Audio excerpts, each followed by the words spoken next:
Assalamualaikum warahmatullahi wabarakatuh. Perkenalkan, nama saya Amir Hidayat. Saya mahasiswa Universitas Terbuka dari Agribisnis bidang minat penyuluhan dan pertanian. Pada kesempatan kali ini saya berada di perkebunan tanaman jagung di Desa Sukagung, Kecamatan Bauga, Kabupaten Waikanan. Saya tidak sendiri, ditemani oleh Pak Jody. Kali ini kita akan berbincang-bincang mengenai tanaman jagung yang ada di wilayah ini. Ini nampak begitu luasnya hamparan jagung yang ada di sini. Ini kita akan bertanya-tanya seputar tanaman jagung yang ada di sini. Nah, Bapak Jody ini termasuk pelaku usaha yang alhamdulillah sudah berhasil menanam jagung. Alhamdulillah juga banyak. Berapa hektar Pak Jody yang kurang lebih sekitar 1 hektar, Pak. 1 hektar. 1 hektar itu untuk penanaman membutuhkan modal berapa sih Pak? Kalau modal termasuk dengan dari modal dari awal sampai semua termasuk bibit itu sekitar 2,5 juta sampai 3 juta, sekitar 3 jutaan. Ternyata lumayan juga Pak ya. Terus untuk hasil dari tanaman 1 hektar dengan modal segitu itu mencapai profit berapa Pak? Kalau tergantung Mas ya, kita lihat dulu dari harga jagung ketika panen nanti. Biasanya kalau harga jagung petani rame-rame itu biasanya turun, biasa standar. Kalau biasa turun sampai 3.000. Kalau sekarang kan belum panen, tapi harganya kalau sekarang itu sekitar 4.000. Biasanya kalau 1 hektar itu dapatnya sekitar, ini kan hibrida ya, ini hibrida. Jadi kalau jagung pipil biasanya dapat dari mulai kisaran 12 sampai 10 sampai 13 ton. Banyak sekali Pak ya. Nah, ini untuk pemasaran antara jagung hibrida, ada juga jagung manis itu gimana Pak pemasarannya? Kalau pemasarannya di sini sudah ada bagian pengepul. Kalau jagung manis itu ada tukang sayur yang jadi dikasihkan ke tukang sayur dia langsung. Partai besar, kalau untuk jagung pipil juga sama partai besar, ada langsung ambil. Berarti ini komoditas di sini tuh rata-rata jagung atau ada komoditas lain juga? Kalau jagung itu biasanya kita manfaatkan di masa tanam kedua, masa tanam ketiga. Selesai dari 2 masa tanam di padi. Pertama padi, masa tanam 1 padi, masa tanam 2-nya padi lagi, baru yang ketiga itu di musim kemarau kami tanami jagung. Jadi tanaman jagung ini termasuk ke dalam selingan ya? Ya. Untuk menyelingi tanaman apa ini Pak? Untuk mengisi kekosongan di musim kemarau. Oh iya. Tapi hasilnya juga sangat tinggi juga. Jadi hasilnya tadi itu bisa kami modalkan lagi untuk tanam padi di masa tanam ke-1 atau awal turun hujan. Terus untuk dari sektor-sektor yang lain pendukung dari tanaman ini, contohnya kayak dari pemerintahan atau dinas apa itu mendapatkan bantuan atau gimana? Kalau dari pemerintah itu sangat mendukung ya Mas, terutama para penyuluhnya berperan aktif, itu sering datang ke petani-petani mengecek apa kendalanya yang dihadapi oleh petani, apa yang kesulitannya terutama dari hama.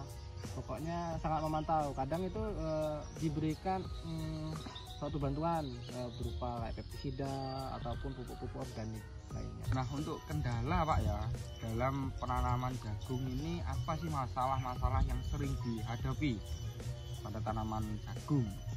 Baiklah, kalau kendalanya itu cukup banyak Mas, terutama kalau jagung itu waktu dia pembibitan, waktu dia ditanam, dikecik. Kalau kami dikecik dulu, udah mulai tumbuh. Nah itu kalau umur sekitar 20 sampai 25 hari, daun 3, daun 4, dia udah mulai diserang sama ulat. Itu ulat merajalela, ulat makan semua. Nah itu mulai kami cara penanggulangannya kalau petani itu biasanya pakai obat-obat kimia yang langsung kontak. Tapi kadang juga belum efektif, belum memuaskan lah. Kadang ya mati, ada sebagiannya mati, tapi masih ada, balik lagi, ada lagi. Terus nanti akan hilang sendiri nanti dia di waktu jagung sudah mulai tinggi, sekitar 40-an harian atau sekitar 50 harian udah mulai tinggi. Tapi waktu dia berbuah itu mulai menyerang lagi. Jadi hasil panen nanti bisa menurun ya kalau? Ya, kalau nggak ditanggulangi secara cepat, mengurangi hasilnya nanti. Itu untuk jagung pipil itu tidak terlalu yang untuk ulat, tapi kalau untuk jagung manis itu luar biasa serangannya. Bahkan waktu dia buah aja bisa setiap buah jagung itu ada ulatnya. Nah itu dari serangan-serangan itu dari pengendalian secara kimia, terus ada pengendalian lagi secara apa gitu Pak? Kalau sejauh ini yang baru kami terapkan baru kimia itu, tapi masih banyak obat yang belum efektif ya. Nah mungkin gini Pak, ini kebetulan saya dari Fakultas Pertanian, agribisnis penyuluh pertanian, ada beberapa tugas untuk menyampaikan ke para petani yaitu tentang pestisida nabati.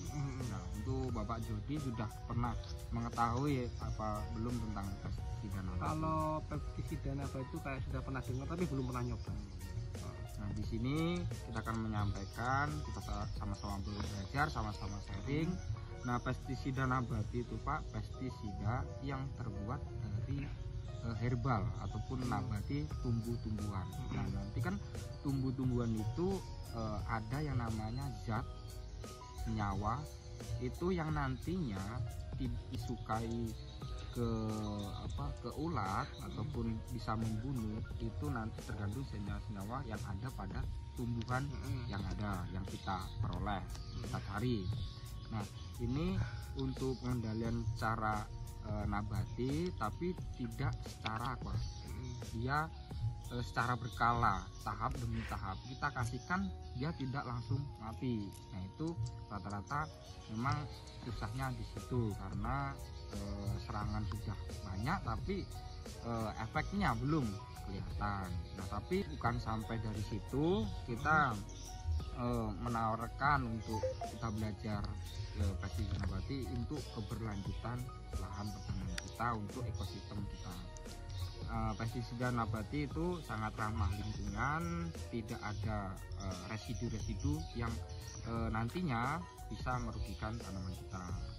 Nah contoh ini Pak, ada tanaman daun sirih, nah, untuk pengendalian hama ulat, ada juga gadung, ada juga buah bintaro dan lain sebagainya. Mungkin saya akan menunjukkan sedikit informasi ke Mas Jody bahwa daun sirih itu mengandung banyak sekali senyawa Pak, yang nantinya bisa mengurangi populasi hama ulat, karena senyawa yang terkandung di dalam daun sirih itu tidak disukai oleh hama ulat.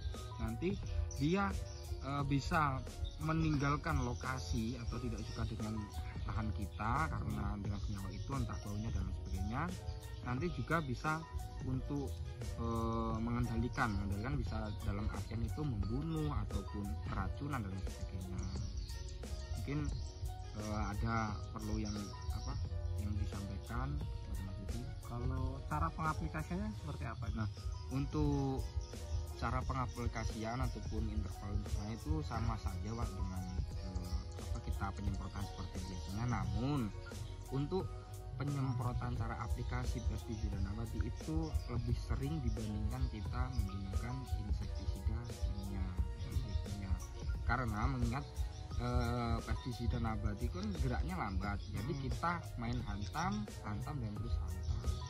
Jadi memang murah di kantong tapi kita agak sedikit capek dikit, tapi kan nggak masalah, yang penting hasilnya itu bisa berkelanjutan.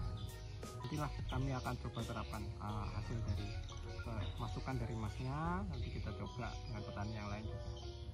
Nanti kapan-kapan kita bisa bersharing-sharing lagi untuk membahas tentang masalah pestisida nanti di lain waktu. Mungkin itu saja pertemuan kali ini, kita sudah membahas permasalahan dan dampak-dampaknya di tanaman jagung. Nah selebihnya mungkin ada yang perlu disampaikan kepada teman-teman. Terima kasih buat Mas Amir atas inovasinya, nanti saya sampaikan dengan petani-petani yang lainnya di setiap perkumpulan, nanti bisa kita terapkan, nanti kita sharing-sharing lagi lah Mas Amir dengan petani yang lainnya juga.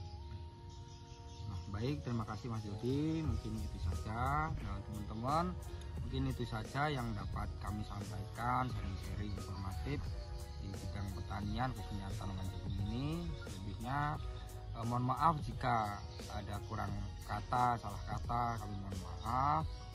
Nah, saya akhiri, wabillahi taufik walhidayah, wassalamualaikum warahmatullahi wabarakatuh.